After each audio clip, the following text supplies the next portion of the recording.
In the search for life beyond Earth, it is generally assumed that a planet needs to be orbiting a star to be able to support life. The probability of finding flourishing life on the surface of a moon orbiting a rogue gas giant is small. But within the quasi-habitability zone of a gas giant could exist an ocean world that is protected by its ice crust. These planets may be the final resting place for the spark of consciousness in the universe. Gas giants could possibly contribute to spreading life throughout the universe. Once life evolves on one of the moons in a gas giant's quasi-habitability zone, it could kickstart evolution on other worlds. A gas giant is not the only thing necessary for it to have a quasi-habitability zone. These planets would require multiple moons with sufficient mass to establish a quasi-habitability zone. Otherwise, the gravitational force from these massive planets would eventually cause the moon to be in equilibrium with the planet, which means a singular moon would have a circular orbit while also being tidally locked to the planet. In order to form a quasi-habitability zone, multiple moons would need to be in resonance with one another while orbiting a gas giant. Europa and Enceladus are clear examples of this phenomenon. Europa is in a Laplace resonance with Io and Ganymede. When Europa makes one full orbit around Jupiter, Io orbits 2 times.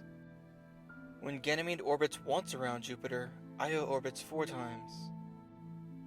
And Enceladus is in resonance with Saturn's other moon, Dione.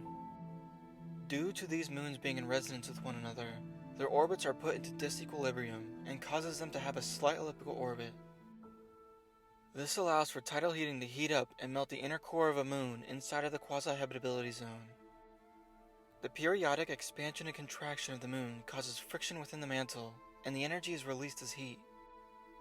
This would produce geological activity which would cause underwater volcanoes, hydrothermal vents, and cold seeps to form. They could release the heat and nutrients necessary for life to evolve.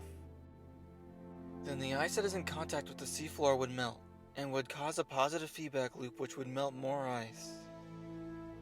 Tidal heating would influence the ocean as it would with the moon's inner core. Because of the heat and nutrients released into the ocean, different parts of the ocean would have differing densities. As the moon is undergoing tidal heating, the gravitational influence would cause the ocean to experience tidal friction. Water columns with different densities would crash into each other and release energy in the form of heat. Depending on the location of the gas giant, these effects would not be sufficient to completely melt all of the ice on the moon. The ice that is left over would form the crust that protects the ocean from dangerous radiation. The ice crust being exposed to ionizing radiation could be what fuels the subsurface ocean's supply of oxygen. When ice is subjected to ionizing radiation, it forms oxygen molecules and hydrogen peroxide. When hydrogen peroxide is exposed to water, it stabilizes into water and oxygen gas. Over time, the top layer of the ice crust would have lots of dissolved oxygen and hydrogen peroxide in it, which would make its way to the subsurface ocean. Because of the effects of tidal heating, the ice crust could experience convection currents which would cycle the ice at the top to the ocean. Then the warmer lower density ice at the bottom of the crust would be brought to the top. This would be one of the main drivers of oxygenating the subsurface ocean so complex life could evolve. As long as the moon is in resonance with other moons, then this cycle could continue for billions of years, allowing for continuous renewal of heat and nutrients in the subsurface ocean, even if the gas giant was not orbiting a star. A rogue gas giant is a planet that is a free-floating planet which is not orbiting a star. And even a rogue planet could possibly help spread life throughout the universe.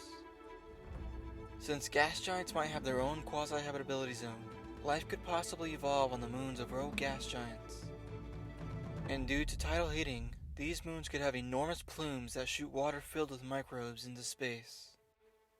For most of life as we know it, the radiation that moons such as Europa are exposed to would be lethal.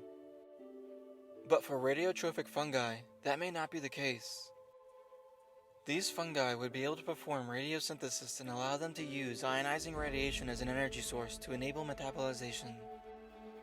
There have been fungi that were isolated from the area around the Chernobyl nuclear power plant. Some of them seem to grow towards the radioactive material from the disaster. a phenomenon known as radiotropism.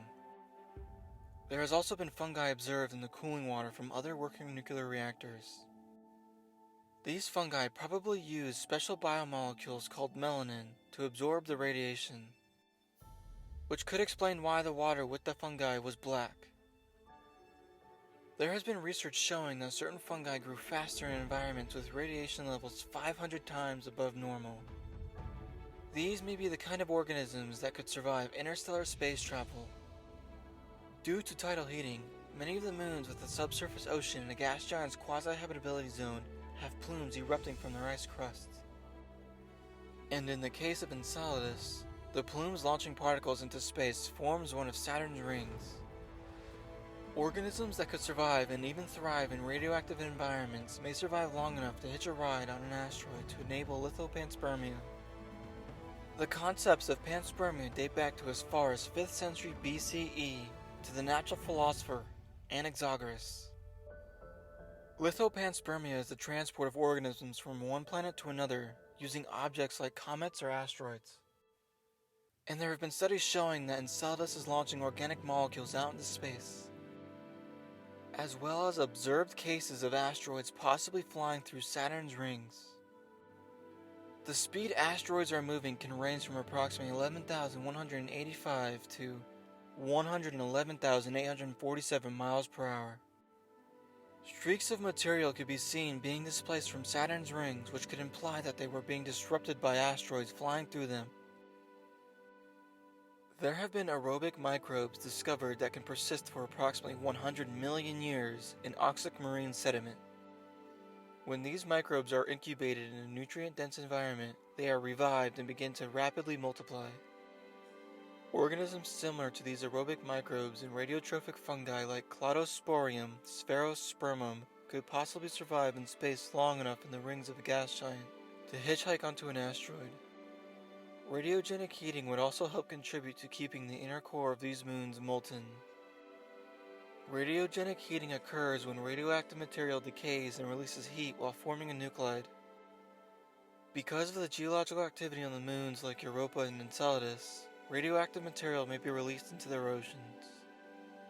Then as the radioactive material decays, it would release gamma rays into the surrounding environment, which could be used as an energy source for microbes capable of utilizing ionizing radiation to metabolize nutrients.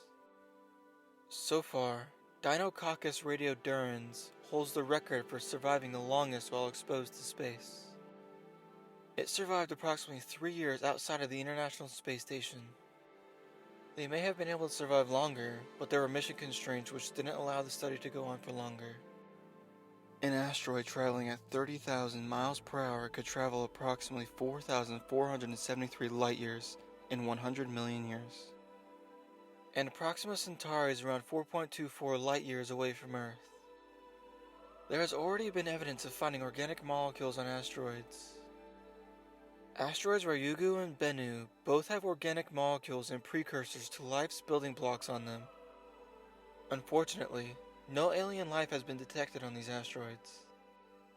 But it is proof that the building blocks for DNA and RNA could survive traveling through interstellar space. Life may evolve quite often throughout the universe. It is thought that Mars was also once habitable for life. So far, definitive traces of life have not been found yet, but more missions sent to Mars may change that. And we may find a fossil deposit in some of the Martian caves. If life is found on Europa and Enceladus, then that would mean there are 3 worlds in one solar system currently supporting life. And one partial answer to the Fermi paradox is that a lot of the life in the universe can't be detected because it is trapped under ice. Gas giants with the quasi-habitability zone may be some of the primary spreaders of life throughout the universe, whether they are rogue planets or not. With the moon shooting plumes of water into space filled with microbes that hitch a ride onto an asteroid. In the Milky Way galaxy alone, there could be over hundreds of billions of gas giants. And there could be over 2 trillion galaxies in the observable universe. It just seems unlikely that life would have only ever evolved on Earth. We are most likely living through the Amplivitagenic Age of the cosmos. When parts of the universe find stability, life may evolve far more often than previously thought. Then gas giants with a quasi-habitability zone may help spread life across the universe and generate vibrant ecosystems on other worlds. The universe may be filled with alien worlds waiting to be explored. If you want to keep exploring the universe together, feel free to subscribe and click that bell notification so you know when new videos are uploaded. Be safe out there.